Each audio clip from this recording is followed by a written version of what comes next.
தமிழகத்தில் பெண்களுக்கு எதிரான குற்றங்களை தடுக்க தமிழக அரசு கடுமையான சட்டம் கொண்டுவர வேண்டும் என்று பாமக தலைவரும் மாநிலங்களவை உறுப்பினருமான அன்புமணி ராமதாஸ் வலியுறுத்தியுள்ளார்.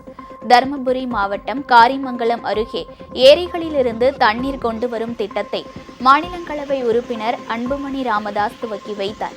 பின்னர் செய்தியாளர்களை சந்தித்த அவர், தமிழக அரசு டாஸ்மாகை ஒரு பக்கம் நடத்தி கொண்டே இன்னொரு பக்கம் போதையில்லா மாநிலமாக உருவாக வேண்டும் என்று பிரச்சாரம் செய்வது ஏற்புடையது அல்ல என்றார். போதைப் பொருளும் கஞ்சாவும் எங்கே பார்த்தாலும் கிடைக்குது. அதுதான் மிக மோசமான ஒரு சூழல். மது அதை பற்றி பேசுவதற்கு அது நம்ம முதலமைச்சர் தொலைக்காட்சியில் இந்த போதை பழக்கத்தை அகற்றுவோம், இதெல்லாம் தீர்ப்போம் என்றெல்லாம் வசனம் பேசிகிட்டு இருக்காரு. அந்த அந்த விளம்பரம் வரப்போ பார்த்தாலே எனக்கு அசிங்கமாக இருக்குது. டாஸ்மாக் அதிகப்படுத்துகிறாங்க.